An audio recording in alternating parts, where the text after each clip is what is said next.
Të nderuar teleshikues, mirë se vini në emisionin tuaj të përditshëm. Zgjohuni me ne data sotshëm 28 mars dhe ne si çdo ditë tjetër do të kthehemi pas në histori, art dhe kulturë.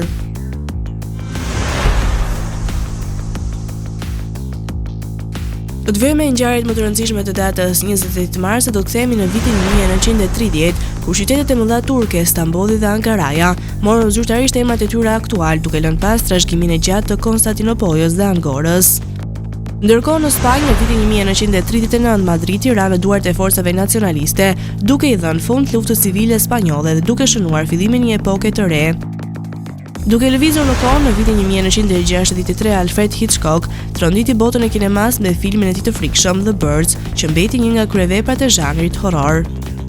Por jo çdo 28 mars ka qenë i gëzueshëm. Në vitin 1979 në SBA ndodhi aksidenti bërthamor në 3 Mile Island, duke shkaktuar panik dhe duke ngritur shqetësime të mëdha për sigurinë e energjisë bërthamore. Dhe në vitin 2005 një tërmet i fuqishëm me magnitudë 8.6 goditi brigjet e Indonezisë, duke marrë jetë njerëzish dhe duke shkaktuar shkatrime të mëdha. 28 mars, ngjarje. 1942 Lufta e dytë botërore. Ra bombardon Lübeck. 1999 Masakra e Izbicës të Skënderajt. 1997 Tragjedia e Otrantos. 1997 Në demonstratat organizuara në Deçan nga forcat serbe, vra Ismet Avdi Qoraj.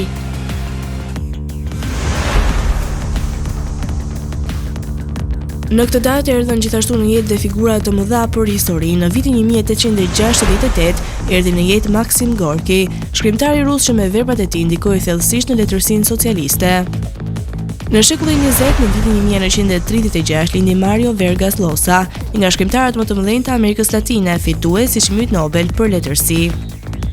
Dhe më afër ditëve tona, në vitin 1986 lindi një yll i muzikës pop, Lady Gaga, e cila do të bëjë një nga artistet më të famshme dhe më të guximshme të kohëve moderne. Lindje 1914 lindi Bohumil Hrabal, shkrimtar çek. 1936 lindi Mario Vargas Llosa, shkrimtar peruan, laureat i çmimit Nobel për letërsi.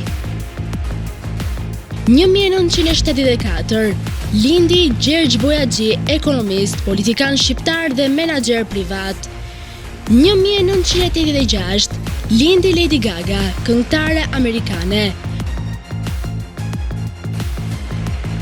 1992 lindi Sergio Gomez, futbollist spanjoll.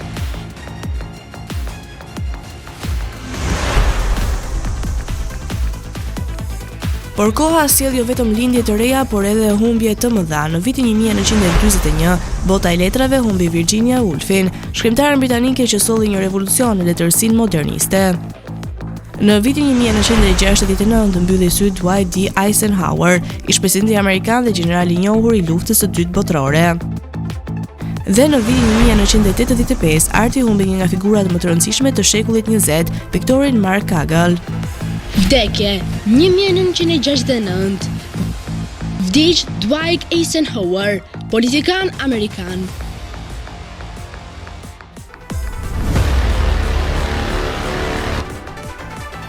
Tani u të ndiqni rubrikën Ne dhe Shëndeti. Vjeshta është koha më mirë e kërpudhave. Ato janë të pasura me vitaminë të grupit B, në veçanti B2 dhe B3, thelbësore për metabolizmin e yndyrnave, sheqernave dhe proteinave, dhe për të mbajtur sistemin nervor të shëndetshëm. Kërpudhat janë një burim i mirë i kaliumit, fosforit, magnezit, të çmuar për funksionimin e duhur të organizmit. Për më tepër, ato kanë një avantazh tjetër, janë të mira për kockat. Përmbajnë vitamin D, e cila ndihmon në përthithjen e kalciumit, i cili është thelbësor për kyçet e forta dhe parandalimin e osteoporozës. Zvogëlon nivelin e kolesterolit. Enzimat dhe fibrat që përmban ndihmon në uljen e kolesterolit. Përmbajtja e lartë e proteinës së varfër në energji kontribuon në shkatërimin e kolesterolit të lartë, pasi tretja bëhet më shpejt. Veprim mbrojtës nga kanceri. Bashkërendimi i acidit linoleik dhe beta-glukanit në përmbajtje japin veti të aktivitetit antikanceror. Përmbajtja në selen ndihmon në pezullimin e qelizave kanceroze. Gjithashtu shumë studime kanë treguar se duke vepruar së bashku me vitaminën E, ulin ndjeshëm shfaqjen e kancerit të zorës së trashët. Rregullatori i sheqerit në gjak. Vlera ushqyese si dhe përmbajtja e saj me enzima dhe insulin ndihmon në uljen e glukozës që përmbajnë ushqimet të caktuara. Antibiotikët natyror që përmbajnë mbrojnë kundër infektimeve të gjymtyrëve të krijuara për shkak të diabetit. Përmirësimi i sistemit imunitar. Ergothionina, një nga antioksidantët natyror më të fuqishëm që përmban këpuda, mbron kundër radikaleve të lira që ulin mbrojtjen e trupit. Antibiotikët dhe sidomos penicilina, po ashtu dhe vitamina A, C, B, kompleks që gjenden në kërpudat, forcojnë sistemin imunitar. Ndihmon në anemi. Kërpurdat përmbajnë hekur, i cili është një element shumë i rëndësishëm për trupin ton. Zvoglimi i presionit të lartë të gjakut.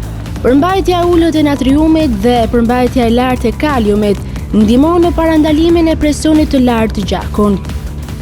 Aktivitet antibakterial për shkak të përmbajtjes së bakrit.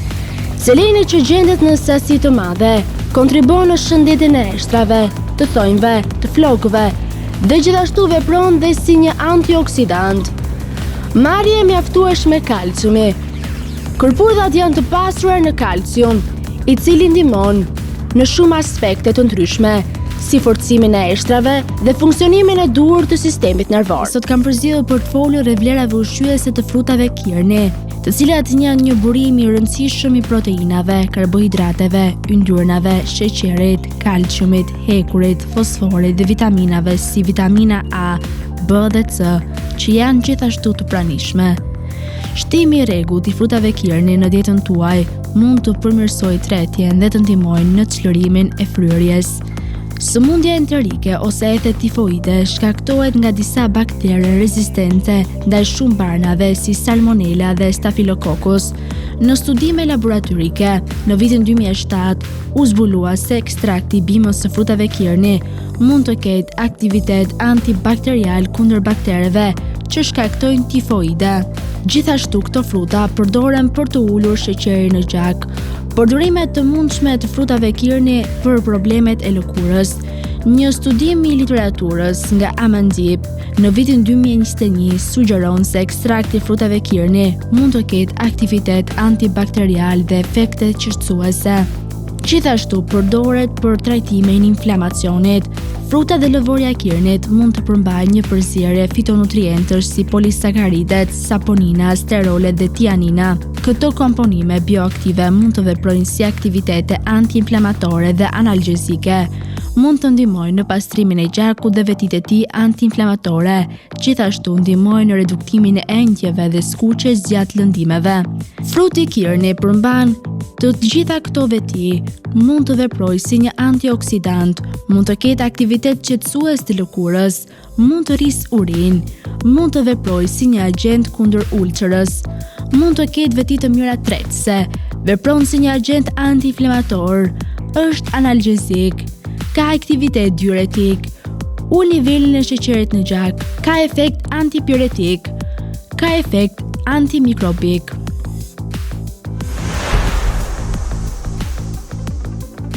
Për biografinë e sotme kemi zgjedhur të flasim për Lady Gagën, ylli që thyen kufit. Një ditë pranvere më 28 mars 1936 në New York, lini një vajzë me pasion të zjarrt për muzikën dhe artin.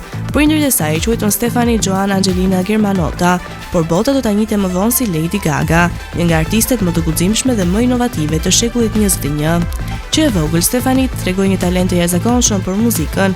E nisi të luante në piano që në moshën 4 vjeç dhe shpejt u bë një fëmijë i dalluar në shkollën e arteve. Por pavarësisht talentit të saj, ajo nuk kishte një rrugë të lehtë drejt suksesit. E përqeshur nga shokut për stilin e saj të veçantë dhe ëndrat e mëdha, ajo nuk hoqi dorë asnjëherë. Në fundin e adoleshencës, Lady Gaga u pranua në Tisch School of Arts në Universitetin e New Yorkut, por e la shkollën për të ndjekur muzikën në mënyrë profesionale. Ajo punoi nëpër klube të vogla të qytetit, duke kërkuar një shans për të shfaqur talentin e saj të jashtëzakonshëm. Ky shans erdhi kur ajo filloi të shkruante këngë për artistë të njohur si Britney Spears. Në vitin 2008 erdhi shpërthimi i saj i madh me albumin The Fame dhe këngën Just Dance, e cila pushtoi top listat botërore. Pak muaj më vonë, Poker Face e bëri ato një yll të padiskutueshëm, me një stil të veçantë, veshje ekstravagante dhe një prani skenike që nuk ishte të krahasuar. Ajo ndryshoi botën e muzikës pop. Ajo nuk ishte thjesht një këngëtare, ishte një ikonë kulturore, një aktiviste për të drejtat e komunitetit dhe një zë i fuqishëm kundër bullizimit dhe sëmundjeve mendore. Por Lady Gaga nuk u ndal vetëm në muzikë. Në vitin 2018 ajo befasoi botën e kinemas me rolin e saj në filmin A Star Is Born, ku interpretoi për krah Bradley Cooper. Performanca e saj u vlerësua lart dhe kënga Shallow fitoi Oscarin për këngën më të mirë origjinale. Ndërkohë kemi veçuar për ju biografinë e Alexander Gjokajt, i cili është një këngëtar dhe autor këngësh shqiptar i mirënjohur. Deri më tani ai ka disa këngë për më e njohura, ndërto është Kuturo, një këngë e cila dëgjohet dhe sot. Alexander Gjoka ka lindur më 13 mars të vitit 1959. Në dhjetor të vitit 1990, ai merr pjesë në festivalin e 29 në RTS me këngën Mësues dhe Shok. Në dhjetor të vitit 1992, së bashku me Manjolan Albanin dhe Viktor Tahirajn, marrin pjesë në festivalin e 31 në RTS me këngën Pesha e Fatit. Gjithashtu, po në dhjetor të vitit 1992, ai merr pjesë në festivalin e 31 në RTS me këngën E Bukura. Në vitin 1993, Alexander Gjoka merr pjesë në këngët e Stinës me këngën Twist Again. Në dhjetor të vitit 1993, grupi X dhe Alexander Gjoka marrin pjesë në festivalin e 32 në RTS me këngën Ecë në shi. Në dhjetor të vitit 1994, Alexander Gjoka dhe Alma Bektashi marrin pjesë në festivalin e 33 në RTS me këngën Ti nuk më tradhton. Më datë 31 dhjetor të vitit 1994, Leonard Bombay dhe Alexander Gjoka publikojnë videoklipin Kjo natë sa një jetë. Në vitin 1995, Alexander Gjoka dhe Elinara Shehu marrin pjesë në këngët e Stinës me këngën Nuk ndjej vetmi. Në dhjetor të vitit 1995, Alexander Gjoka merr pjesë në festivalin e 34 në RTS me këngën Ania Plake. Në dhjetor të vitit 1996, Redon Makashi dhe Alexander Gjoka në bashkëpunim me Elton Dedën marrin pjesë në festivalin e 35 në RTS me këngën Të pranoj si e. Në vitin 1997, Alexander Gjoka dhe Aurela Gace marrin pjesë në këngët e Stinës me këngën Pranverë e vonuar. Në vitin 1997, gjithashtu Alexander Gjoka merr pjesë në festivalin e 36 në RTS me këngën Paqe vetvetes. Në vitin 1999, grupi X dhe Alexander Gjoka publikojnë albumin Ditë Dimri. Në nëntor të vitit 2003, Alexander Gjoka merr pjesë në këngën magjike 2003 me këngën Kuturo. Në maj të 2004, ai merr pjesë në Top Fest 1 me këngën Kuturo. Në prill të 2005, Alexander Gjoka merr pjesë në Top Fest 2 me këngën I verbër në ndjell. Në nëntor të 2008, Alexander Gjoka merr pjesë në këngën magjike me këngën Dashurisë së shkuar. Në nëntor të 2012, Alexander Gjoka dhe Renis Gjoka marrin pjesë në këngën magjike me këngën I njëjti do mbetem. Në vitin 2014, Alexander Gjoka publikon albumin The Best. Më datë 2 dhjetor të 2016, Alexander Gjoka publikon videoklipin Jeta ime në bashkëpunim me Stefi dhe Endri Prifti.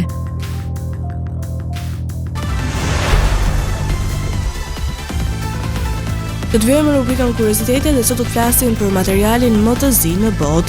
Në vitin 2019, studjues nga Massachusetts Institute of Technology zbuluan një material të ri që absorbon 99.995% të dritës, duke bërë atë më të zi se çdo material I njohur deri më sot. Ky material është 10 herë më i errët si Venta Black, i cili më parë mbante rekordin si substanca më e zezë në botë. Ky supermaterial u krijua aksidentalisht nga një ekip shkencëtarësh të udhëhequr nga Brian Walter dhe Shawan Lee, të cilët po eksperimentonin me nanotuba karboni, struktura mikroskopike që kanë një aftësi të jashtëzakonshme për të thithur dritën. Ata vendosën këtë nanotuba me një sipërfaqe të bërë nga alumini oksiduar dhe pa pritur zbuluan se materiali i ri ishte më i errët se çdo gjë që kishin parë më parë. Materiali funksionon duke bllokuar pothuajse të gjithë dritën që bie mbi të. Kur një rrezë drite godet këtë sipërfaqe, ajo nuk reflektohet si te materialet e zakonshme, por përthithet dhe humbet brenda strukturës së ngatruar të nanotubave të karbonit. Kjo krijon një efekt optik ku syri i njeriut nuk arrin të dallojë asnjë formë apo teksturë, thjesht duket si një vrim e zezë. Tani uftë të ndiqni parashikimin e motit për territorin shqiptar. Territori shqiptar për datën 28 mars 2026 do të karakterizohet nga kushte atmosferike të paqëndrueshme me vranësira dhe rreshje shiu në disa zona, ndërsa në zona të tjera do të ketë intervale me kthjellime. Paraditja do të jetë me vranësira dhe rreshje shiu në zonat qendrore dhe jugore, ndërsa në zonat verilindore do të ketë më shumë kthjellime. Pasditja vijon me mot të paqëndrueshëm. Temperatura minimale pritet të zbresë deri në 1 gradë Celsius, ndërsa ajo maksimale do të arrijë deri në 14 gradë Celsius. Gjatë ditës priten rreth 3 deri në 5 orë me diell. Era do të fryejë lehtë deri mesatare nga drejtimi veriperëndimor me shpejtësi 2 deri në 5 metra për sekond. Deti do të ketë dallgëzim të ulët rreth 1 deri në 2 ball. Indeksi ultraviolet për Tiranën pritet jetë i ulët rreth 2. Sipas të dhënave astronomike, lindja e diellit në Tiranë do të jetë rreth orës 5:24 minuta, ndërsa perëndimi rreth orës 18:08 minuta. Temperaturat minimale dhe maksimale për disa qytete kryesore të Shqipërisë do të jenë si më poshtë: Shkodër 6 deri në 14 gradë Celsius, Kukës 3 deri në 10 gradë Celsius, Peshkopi 2 deri në 8 gradë Celsius, Tiranë 8 deri në 12 gradë Celsius, Durrës 7 deri në 14 gradë Celsius, Kavaj 6 deri në 13 gradë Celsius, Elbasan 7 deri në 12 gradë Celsius, Berat 7 deri në 14 gradë Celsius, Korç 1 deri në 6 gradë Celsius, Vlorë 9 deri në 13 gradë Celsius, Gjirokastër 5 deri në 12 gradë Celsius, Sarandë 7 deri në 14 gradë Celsius. Për datën 28 mars, territori i Kosovës pritet të ketë një mot të paqëndrueshëm. Territori i Kosovës për datën 28 mars 2026 do të karakterizohet nga mot i paqëndrueshëm me rreshje shiu në të gjithë territorin. Paraditja dhe pasditja do të jenë me rreshje shiu pothuajse në të gjitha zonat. Temperatura minimale pritet të zbresë deri në -1 gradë Celsius, ndërsa ajo maksimale do të arrijë deri në 6 gradë Celsius. Era do të fryejë lehtë nga drejtimi veriperëndimor me shpejtësi 2 deri në 4 metra për sekond. Indeksi ultraviolet për Prishtinën pritet të jetë i ulët rreth 1. Sipas të dhënave astronomike, lindja e diellit në Prishtinë do të jetë rreth orës 5:18 minuta, ndërsa perëndimi rreth orës 18:03 minuta. Temperaturat minimale dhe maksimale për disa qytete kryesore të Kosovës do të jenë si më poshtë: Mitrovica 1 deri në 4 gradë Celsius, Podujev 0 deri në 2 gradë Celsius, Skënderaj 0 deri në 4 gradë Celsius, Pej 2 deri në 5 gradë Celsius, Prishtinë 0 deri në 3 gradë Celsius, Gjakov 1 deri në 6 gradë Celsius, Malishev 0 deri në 5 gradë Celsius, Gjilan 0 deri në 4 gradë Celsius, Ferizaj 0 deri në 5 gradë Celsius, Kaçanik -1 deri në 4 gradë Celsius, Suharek 1 deri në 5 gradë Celsius, Prizren 1 deri në 5 gradë Celsius. Të nderuar teleshikues, kemi arritur në fund të emisionit edhe për ditën e sotme. Bashkë do të rishim sërish nesër. Deri atëherë, mirë takofshim.